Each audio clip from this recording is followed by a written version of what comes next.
We're going to take the North and never give it back. So that's a good pick. You get the corner. I got to go bold, right? I got to go bold for this. Yeah, she's got some nice. Welcome back to the Unbearable Sports Podcast. I'm your host, Brad Barron. Make sure to like and subscribe if you're out there on YouTube, and also rate the show 5 stars everywhere that you get your podcast. What's going on, Bears fans? We are live to break down the tight ends and talk about all the different tight ends that we could be drafting this year, because we know that the Chicago Bears like to run a 2 tight end system. And right now, we don't necessarily have someone super set in stone at that second tight end spot. So we're going to try and find someone. Is there someone that we could draft that could really kind of step up the game for the Chicago Bears? Also, if you haven't seen it already, go out there and watch 1920 Football Drive from the Chicago Bears, because guess who's on it? I made a guest appearance. I guess, you know, we've always kind of joked that Ryan Pohl's fan of the show, but no, it was really cool. The social media team had a little voiceover for just different content creators that were out there, and I was one of them, and it was just absolutely cool. If anyone is curious, it's at 8 minutes and 40 seconds. I have memorized that down, but if you haven't seen it, make sure to check it out. It's so cool, and it's so cool that our social media team does something like that. And if the social media team is watching right now, thank you. Thank you so much. It was so cool. Like, I literally jumped out of my seat and because I didn't catch it the first time. I literally watched it and then didn't realize that it was me. And then someone texted me and said, "Hey, did you guys see this? There's something crazy with it." And then they literally like went to the one spot and they said, like, "Brad, just listen right here." And I was like, holy crap, that's me. But so really cool. I'm a fan. That's why I started the show and everything like that. So thank you. It was awesome. And also thank you for everybody that watches and listens, just to be able to be in that area. Awesome. Just absolutely crazy. Absolutely cool. So thank y'all so much. Talker Man, what's good, my friend? Bear down to you as well. I'm excited to go through some tight ends today, because, you know, a lot of these shows, I kind of record them and then I release them later on. I was like, you know what? With everything, let's talk live about some of these players, especially at this tight end position, because I think it's not like insanely deep like some of those others, but I do feel like there's some legitimate sleepers that the Bears could be targeting in later rounds. And also, if you haven't already, make sure to open up the draft guide, because the draft guide is here and it just got bigger. Like I said, every time that I go live, every time that we drop a show, chances are that draft guide has gotten bigger and it keeps on going. I now added, I think, 18 total, 18 or 20 different tight end profiles. So we're not going to cover all of them today. I mean, depends on how chat, what exactly we do with that, but we're going to cover a lot of them. And the only other thing that I want to bring up about the guide, besides it being free, is also I just incorporated brand new badges. So what are these badges that you might talk about? So I normally put a badge for a Ryan Poles guy, you know, somebody that has, because Ryan Poles seemingly, we'll see how it is with this new regime and new coaches, but he seemingly likes to take someone that has an above 8.0 RAS score, which is the relative athletic score, and also someone that has been to the Senior Bowl. Now, the other thing that I'm also tracking with this is 2 extra pieces that I'm calling next gen, which is that magic quadrant that I've talked about on the show, where what we're doing is we're using NFL next gen stats to say, hey, do you have athleticism and production within that 75th percentile? Because if you do, chances are you're going to be a good player, right? And that's the thing also with just the NFL draft in general. It's not a set science. The draft is all about probability. It's all a crapshoot. It's just a lottery. You just have to, when things happen, you just have to make the best decisions you can in this moment. So the more data you have, the better you are. So also, to the last little bit is PFF has their stable metrics, which is predicts future success. So what I went through is okay, if you are above the 75th percentile in 5 of these key metrics, then I will also put a little stamp on that as well.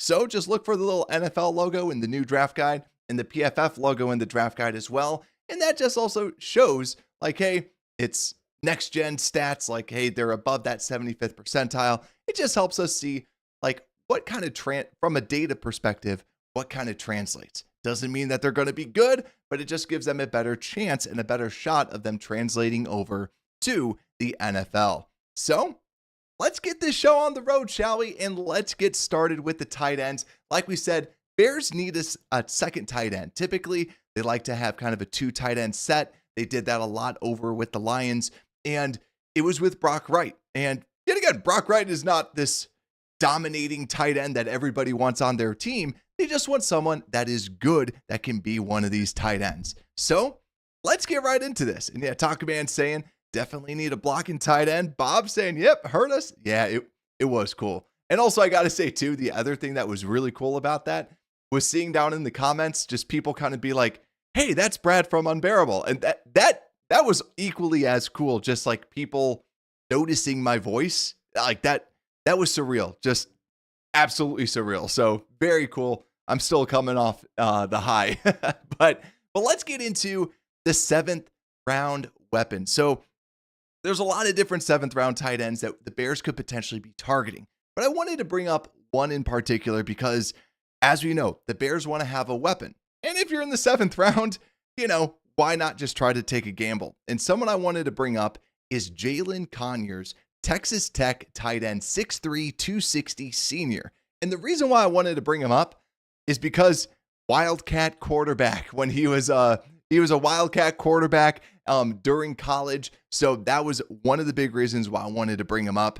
Reminds me a little bit of Braden Willis for those that know him. PFF grade was 75.6, which is good for 21st. And quite frankly, the reason why I bring him up, this is the 194th consensus player overall, tight end number 12 on the consensus big board. And yeah, he's probably going to be in that 6th to 7th round range. The Bears have those 7th round picks. Maybe he ends up dropping a little bit. But when you look at his stats, 30 receptions, 320 yards, not great from that department in 5 touchdowns, but 60% contested catch rate, 80.1 run block grade, and 6.3 drop percentage. Now, what I could tell you about him, just how he plays, is this is just an all-around tight end. When you get into some of these later rounds, you just see a lot of people that can only do one thing. It's rare that you find someone that can block, that can run, that can do all sorts of different pieces, and that's what Jalen Conyers really does do. He is a jack of all trades with this. Now, why is he a 7th round pick then? If he's good with the ball in his hands, he can break tackles. He has enough speed to run some really nice seam routes, which is those kind of like deep routes from a tight end perspective, just right up the seam, right up the middle. Now, what I like about this guy, good blocker, can do it all. But the reasons why he's all the way down inside of that 6th, 7th round is 2 things. For one, you just don't really see a lot of that short area quickness to his game. Like that's probably his biggest, just not a lot of acceleration. Like when he's getting going, like when he builds up a head of steam, he's an absolute freight train and he's able to plow people over. But you just don't see the quickness, the acceleration that you'd like to see. And a lot of that is because he's 6'3", 260. That's a lot of weight for a smaller frame. But also too, speaking of larger weight, smaller frame, there is a concern among some NFL circles about his conditioning. That's been something that has kind of been his knock in college, and some coaches kind of stray away from that. So, hey, you weren't conditioning properly in college? Are you going to do the same over at the NFL level? So, I wanted to call this guy out since he's kind of borderline top 10. If you've heard of him and if you know who he is, let me know. But I wanted to call him out too, just because of that whole Wildcat quarterback. The guy can throw the football. He can run, break tackles. So for a 7th round pick, a pretty exciting one at that if the Bears were to go that route. But now let's get into the 5th round, because there's a couple sleepers. There's 2 sleepers that when I was watching these guys, I was going, okay, like I am more than fine if the Bears draft some of these people later on in that kind of 5th round range, or if Ryan Poles inevitably trades back. This is going to be a couple of people that I really, really kind of like. So let's get right into that. And let's talk about first Jackson Hawes out of Georgia Tech, 6'4", 253, redshirt senior. Taco Man, this is your boy. Because Taco Man, I see you saying, we need a blocking tight end. This is him. Jackson Hawes is the best blocking tight end in the draft, period.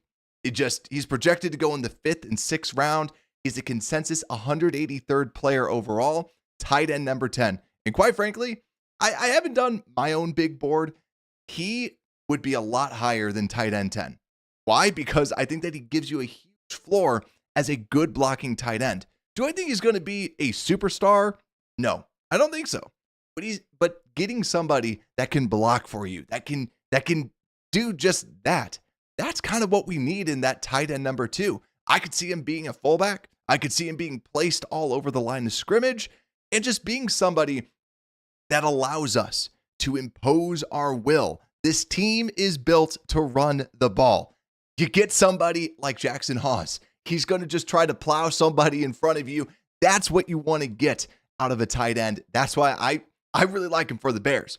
And also, too, he's someone I was going to put in my my draft profile. He's a kneecap biter, right? He's one of those that could be a Dan Campbell line where every time he gets the ball, he just wants to punish somebody in front of him. Because also when you see this guy block, he moves somebody like crazy. When you see tight ends block, you really don't see them move people. Jackson Hawes moves people. He moves corners. He moves linebackers. He moves safeties.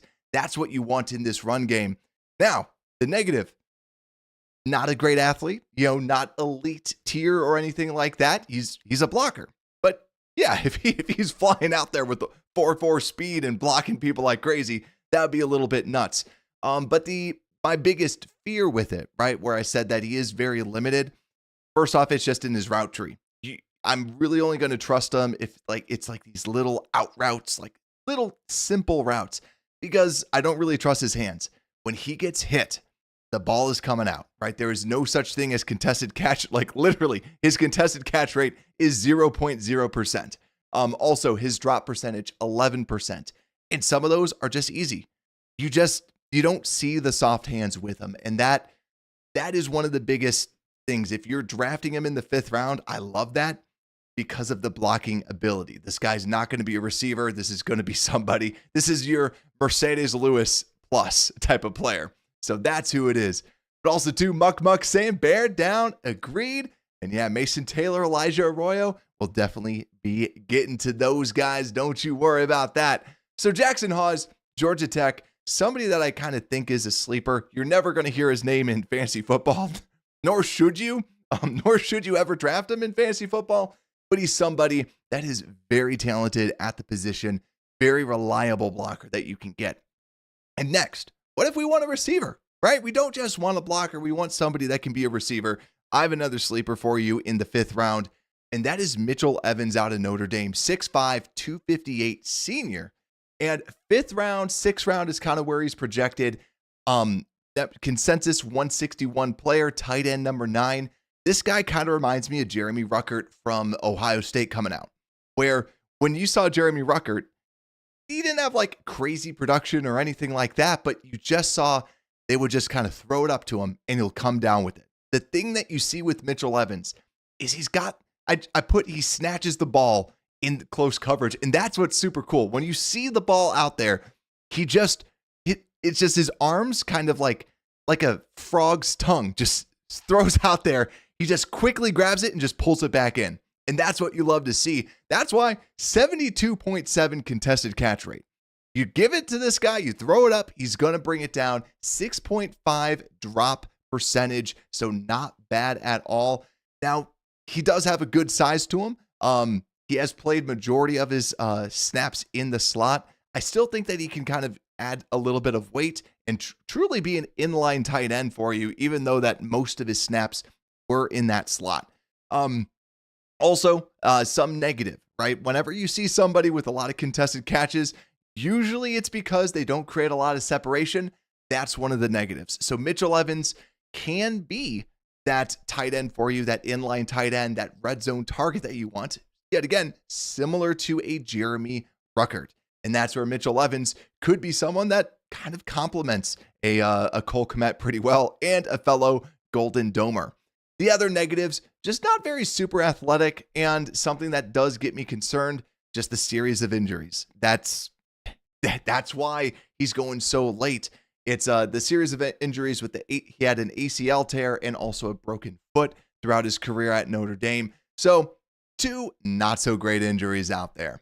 Well, let's see what y'all have to say out there. No, and I see out there with Broski, did we review Mason Taylor yet? Not yet. I'm actually going the normal way, which is the bottom of the rounds first, and then we're going to the top dogs. Normally I've been doing top dogs and everything else down there. So that's been my big piece. So let's see. Also, we got Pendergast saying block tight end Kmet and the Dolphins back up can block. We need someone who to ball. Yeah, that's a good point, right? To me, I just want somebody that can play, right? I think that's where we're all at with this as well. So let's keep on going with this, and let's talk, because right, we have the 7th rounders. You kind of had some of those 5th rounders. Let's get into kind of rounds 3 and 4, and there's 2 tight ends that really stand out of this group when you're talking about, they might be a little bit too late for the Bears for their 3rd round pick, but if they traded back a little bit, then they might be more in the range. And this duo, the way that I would describe these are players that have a lot of the traits, but it's still, they need to develop and they can still potentially grow into a tight end, but it's just these 2. And now we're kind of in the top 6. So we'll start out with the consensus tight end number 7. So we're going from 7 all the way to 1. Now we're in the normal order. So with this, we're going to go with Terrence Ferguson, who is the consensus tight end number 7, number 99 overall. Oregon, I don't know why, but I constantly overthink Oregon now, but 6'5", 255. As those that can look on YouTube, but also for the people that have the draft guide, he has the NFL badge. So plus 75 in both production and also athleticism. And really that's his big calling card is the athleticism. He's 6'5", 255, which is solid size. Still would like to get him a little bit beefier. Kind of reminds me a little bit of Sam Laporta, just the way that he glides, breaks some tackles. But this is a very raw prospect. That's why he's projected to go in that 4th round, go in that 3rd round range. That's why originally people were seeing him in the 2nd. People were seeing him in the early 3rd. But he's not a great blocker. And that's the thing that kind of concerns me. It's really about his blocking form. Now, some coaches might see that and say, hey, I can coach you up. I can really kind of make you a good blocking tight end, because the athleticism, that's actually where I first really started noticing him, was actually at the Underwear Olympics, the combine. He just moves different. He's just a smooth runner. And at least with the tight end position, there's a lot to grow with. Normally, they're not great their first year unless your name is Brock Bowers. But Terrence Ferguson, just truly an athlete that you would have to mold. He's the biggest athlete that has to be projected, has to be coached. So that's the big thing with Terrence Ferguson. But also, too, like I've mentioned, inline size, pretty good. Now, last year at Oregon, he kind of split things out, 137 reps at inline tight end, 142 inside of the slot. And then another piece, too, similar to Sam Laporta, when Laporta was coming out, he doesn't really attack in the air. He's a runner. He's a glider. Doesn't necessarily jump up like some of the other tight ends. Doesn't jump up like Mitchell Evans or these other tight ends that we're going to be talking about. His feet are usually on the ground. So really a project that if somebody wants to get, he could turn into something, but you're really projecting a lot, just like what you kind of have with Luke Musgraves. Let's see what y'all are saying a little bit. Let's see, Muck saying Warren is slightly overrated. I think the Warren talk is going to be fun. The Warren talk is definitely going to be fun for all of this. And yeah, Muck saying he likes Ferguson too. Yeah, like I'm just enamored with just how smooth of a mover he is. And when you see one of those players, when you're watching just nothing but tight ends, like just go, dang, you're like, I want this guy to be great now, just because he breaks those tackles. He does so much of that. And that's what makes him so much fun to watch. But let's talk about the other tight end that's out there. If you have a drink. We're talking about a Texas Longhorn. That's why I got my burnt orange in the back. So we got Gunnar Helm out of Texas. This is consensus tight end number 6, number 97 overall on the consensus big board, 6'5", 241. Now, the thing that I actually really like about Gunnar Helm, because I obviously, as a Texas Longhorn fan, I watch some of the games, but you're just watching the games. But then when you actually put on the tape, I'm like, I can't like this guy. Because I'm like, I can't like this guy. Otherwise, chat will make me hear it, right? But I'm going out there and I'm going, dang, he reminds me a lot of Jake Ferguson coming out, where Jake Ferguson coming out of Wisconsin, my second favorite college, but he reminds me a lot of Jake Ferguson because of just the reliability, where the guy can block, the guy can catch, the guy can break tackles. He just doesn't have that trait that seems like he would be anything above that. You know what? Like with Jake Ferguson, you don't really want him to be your starting tight end, but you're like, okay, I guess he is, right? Like if he is, you're like, oh, fine. But that's kind of how I feel about Gunnar Helm, is I feel like he can be that Jake Ferguson, where, yeah, the Bears are looking for an inline tight end. He played 416 snaps in the slot and 134 inside of the slot, or 134 in the slot, 416 in line. But also too, 50% contested catch, which yet again, this guy is just down the middle, a good player, 60 receptions, 786 yards. Like I said too, 8th most broken tackles at tight end. The guy can break tackles. The guy can catch. He can position where the ball should go. I like his feet in pass protection too. Now, yet again, the negatives, just you'd like to see him get bigger. At 6'5", 241. He needs to be bigger to be an inline tight end, but also too, he needs to be a little bit speedier. And one of the things that I just wanted to call out, he was injured at the combine. That was something where he absolutely blew up. He blew the combine. It was awful for him. And it was because he sprained his ankle. Because I remember watching this guy going, okay, Gunnar Helm looks like he can't play. Well, he sprained his ankle, and for some reason, he continued to play on it, which might have hurt his draft stock a little bit. So you'll see a lot of stats of Gunnar Helm out there about how poor his athleticism is. Know that he tested on a bad ankle. That's going to forever stay with him. So all of his testing scores are awful. But he is, you'd want to just see that plusness to him.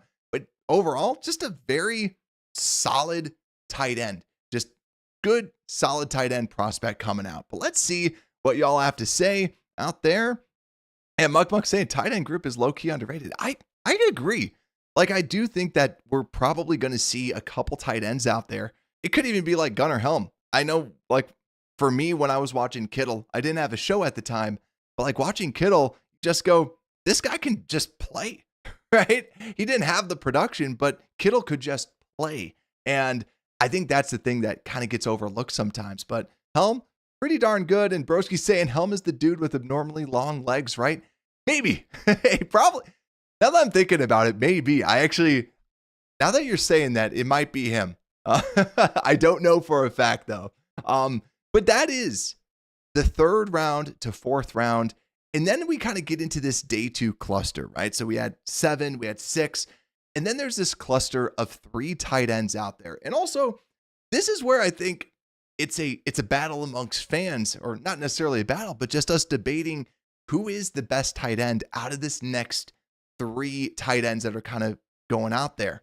Where the next group is Harold Fannin Jr., who is the consensus tight end number 5, number 81 overall. I want to know, chat, what do you all think about Harold Fannin? Are you no pun intended, are you fans of Fannin, or are you not fans of Fannin? Because this is the tight end out of Bowling Green, Jr., 6'4", 230.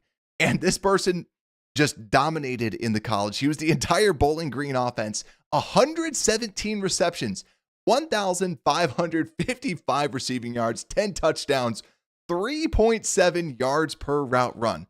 Just for perspective, Gunnar Helm, who had 786 yards last season, had 1.61 yards per route run. Harold Fannin more than doubled that.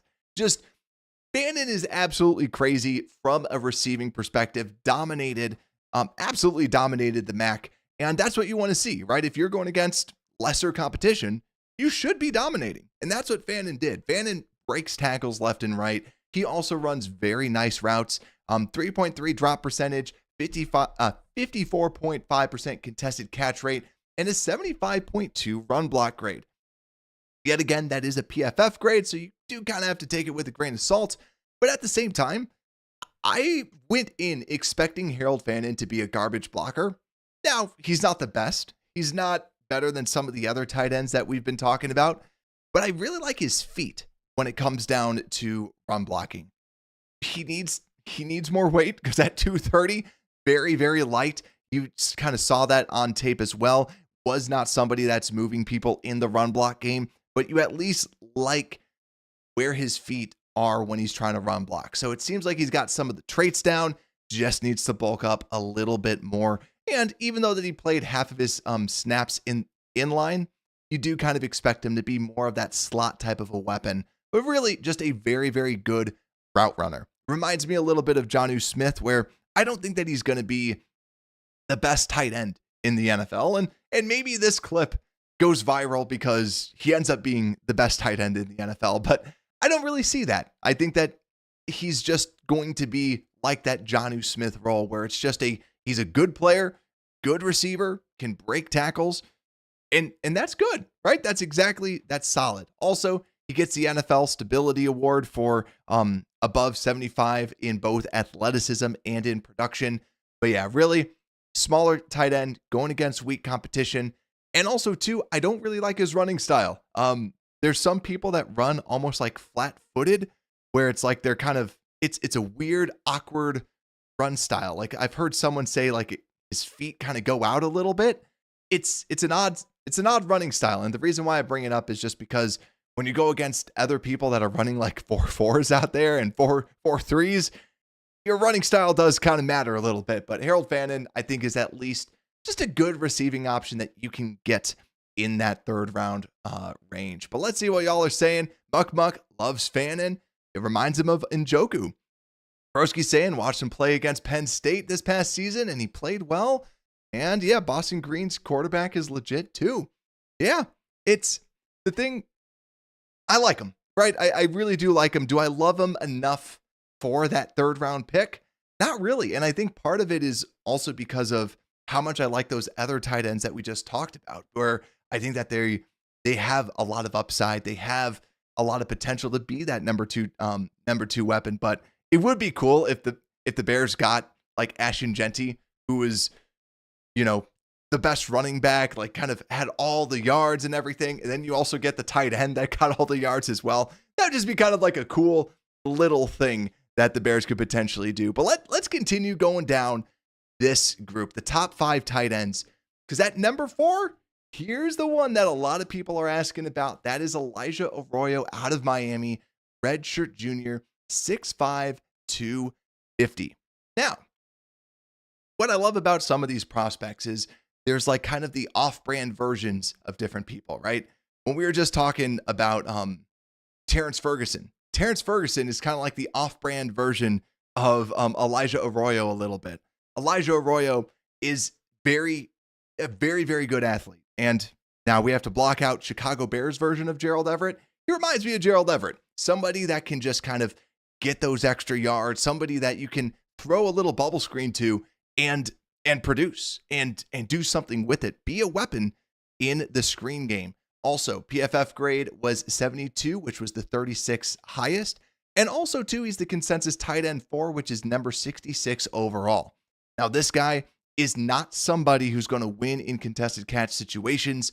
20% contested catch rate, and really majority of the time lined up in the slot. Now, he does give you good size, 6'5", 250, so not bad at all. That was his official weigh-in at the combine.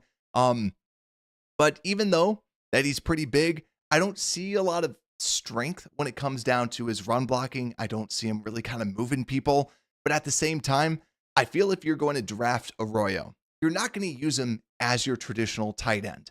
And I think that we talked about this when we had him in a mock draft. I don't like using the name Aaron Hernandez, but he does remind me of kind of what the Patriots did with him, where you could kind of put him in different spots.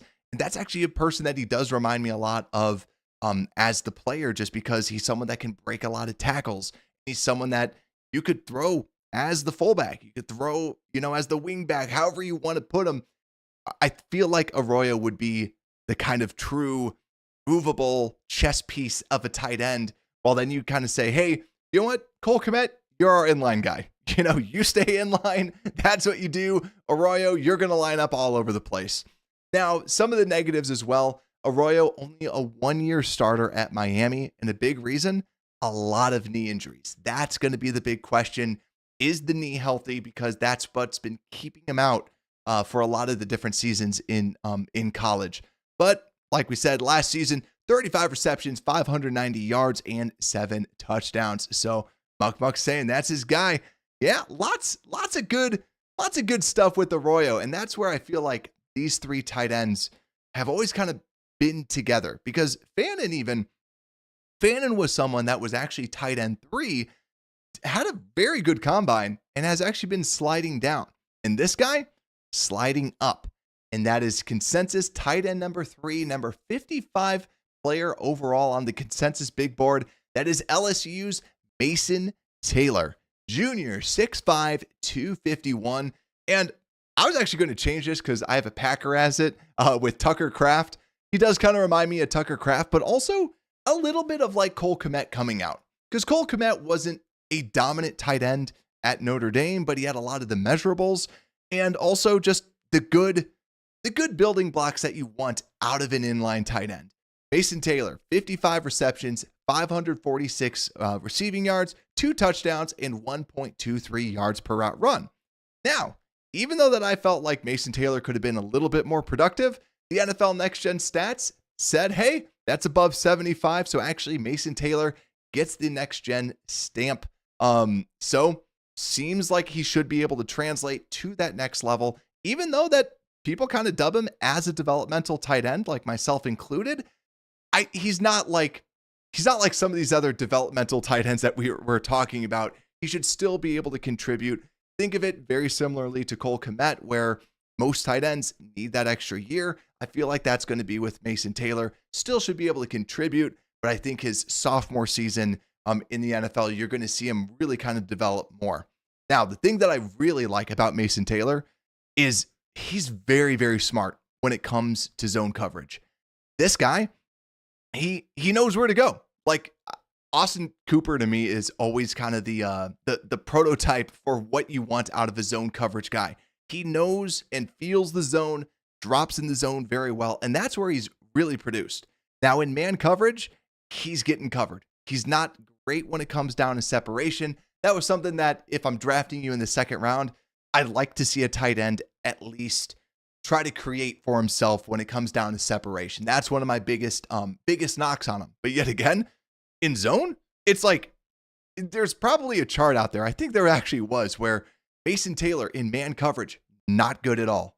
In zone coverage, freaking awesome. So that's the thing where he needs to kind of develop some skills when it comes down to be a more nuanced route runner. I think is going to be his big key, but good receiver, 1.8 drop percentage, which I believe it's just literally like, yeah, he just literally dropped one pass. Very reliable hands, someone that you can really kind of really trust as that at that tight end position. But yeah, yet again, still needs to get a little bit larger, just beef up. I feel like that's kind of the overall consensus with some of these tight ends. They need to just eat some cheeseburgers. They need to go to the gym a little bit more. And then also too, just his run blocking. He's solid. He's a solid blocker, but you just see with some of his form, he's still learning. He goes very, very high up when he's trying to run block. Just needs to learn, coached to just stay lower in your stance and try to hit him that way. So he's also the son of Jason Taylor, like everybody always says. So maybe he should go against his dad and just kind of practice, like have his dad try to attack him and be like, hey, son, you got to get lower. You got to get lower to make it. So that is one of the big pieces with him. So lots of good tight ends. Like just going through this, I was like, man, I really like this tight end class, because even like last year I wasn't super like in love with any of these guys. This tight end class, I really like. I think low key, this is a very talented group, even though that I don't think there's like absolute stars, which we're going to start talking about the top dogs soon. I just really like this class. I really like this class. So now let's get into the top dogs. The moment that you've all been waiting for. Number 2 tight end. We all know who it is. Colston Loveland out of Michigan, 6'6", 248. I still don't believe he's actually 248, even though that he weighed in at 248. I still don't believe it. He looks so slim and slender out there at Michigan, and he just moves like crazy. Just the way he moves, he looks like a wide receiver. Kind of reminds me a little bit of Tyler Eifert coming out, where Eifert, I think a lot of people forget just how good of a route runner, how good of a receiver Tyler Eifert was until the injuries caught up with him. Like, this is pre-injury Tyler Eifert, where just very, very fluid receiver. He's the consensus tight end number 2, consensus 20th player overall on the consensus big board, projected to go in the 5th round, PFF's 5th highest graded tight end. And man, he just moves. He just moves so clean. It's a lot of fun to watch. But also where he lines up, 110 slot snaps, 75 in line. He had a 90.6 receiving grade, a 53.3 run block grade. I think that really just kind of describes who he is. This is somebody that can catch the football. This is somebody that also, too, I don't necessarily see the best contested catch guy. Look at his contested catch rate, 20%. He's more of someone that's going to try and get open and beat you in, and then try and then catch the ball that way. So even though that he is a very good receiver, you don't see as many contested catches as you'd like out of someone whose calling card is in fact that receiving ability. But man, just a very athletic, long player. And then too, like just watching this, even though that he had not the best run block grade, I think that fundamentally, the fundamentals are there. You see good hand usage, you see good feet, but it's just his strength. And that, I think, is the other negative, is it all kind of goes down to this functional strength. He just seems like he's a weak player. And that's a little bit harsh for someone that's going in the 1st round. But no, it is his functional strength overall. Is just as a blocker, I just don't necessarily see that. And I think that's why, like in contested catch situations, he doesn't have that strength to really kind of muscle out some of those people. And even in his routes, that's why I think he's really just exclusively a slot tight end, which yet again, a lot of the best tight ends just do that. But still, it's someone that in the 1st round, I see a lot of people saying he's better than Warren. I'm one that I just don't see it, right? I want my tight ends to play tight end. And that's just like something that I don't necessarily love with Colston Loveland. If he bulks up and everything like that, he's very good. Like, he's still a very good player, very good mover at the tight end position. So let's see what else is out there. But yeah, let me know what y'all think about Colston Loveland, because I see some people that do like him as tight end number 1. Like I said, just not me. Also a little bit upright in the pads as well. So just wanted to throw that out there. But let's see. So as soon as I said no stars, I realized, I was like, there's one guy that I think can have that. This is someone that a lot of people are projecting to go to the Bears. We know that the Bears have talked about this guy as somebody that excites them. And quite frankly, he does excite me, because this is also another, we started with Jalen Conyers, somebody who was a Wildcat quarterback. This is another Wildcat quarterback that can pass, that can run. That's Tyler Warren, tight end out of Penn State, 6'6", 261, senior. Now, he is the consensus number 9 overall player, tight end number 1, across the board. My tight end number 1. He does remind me of Travis Kelce. And it's not an insane thing to say, because Travis Kelce, very large body tight end. And Tyler Warren, 6'6", 261. The thing that Warren does a lot better is Warren is a lot more of an aggressive blocker than necessarily Travis Kelce. Warren really gets in there, wants to try and attack them. The thing that I will kind of call out with his run blocking is, even though that he's an aggressive blocker, sometimes he just doesn't sustain his blocks long enough. It's kind of nitpicky, right? I'm talking about an elite prospect here, but I'd like to see him just hold those blocks a little bit longer. But also too, Tyler Warren, if you want to do a comp to, insert tight end here, Sam Laporta, or if you want to say like I believe that Broski, you said, or was it Broski that talked about, him potentially being like the tight end out of the 49ers that I'm for some reason blanking on, George Kittle.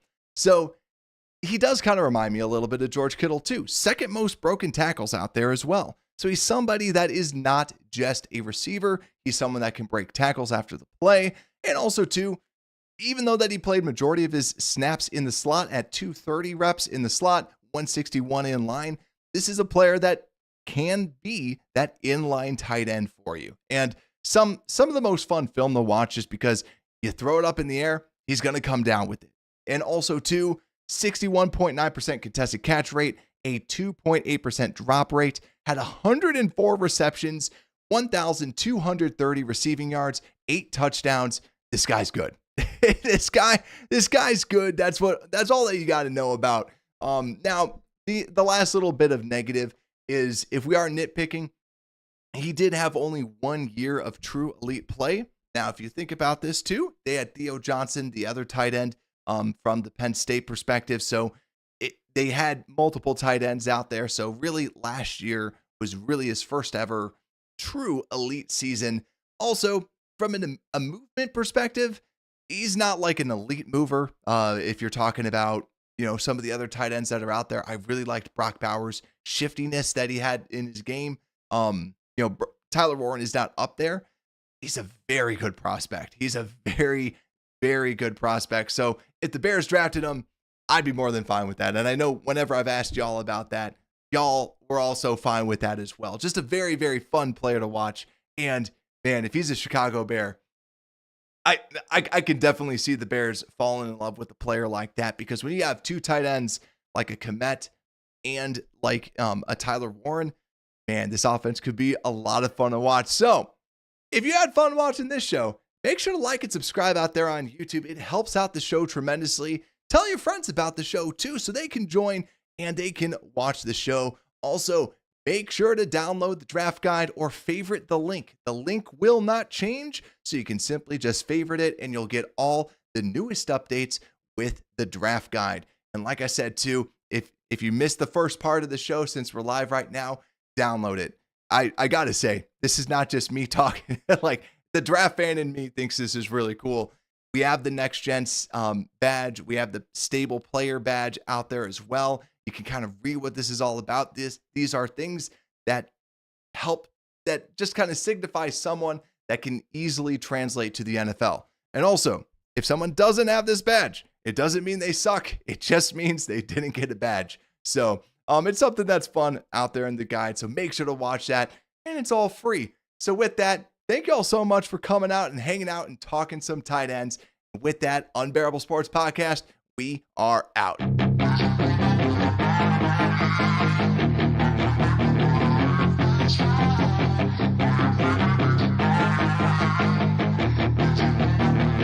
Yeah, she's got some nice long hair and you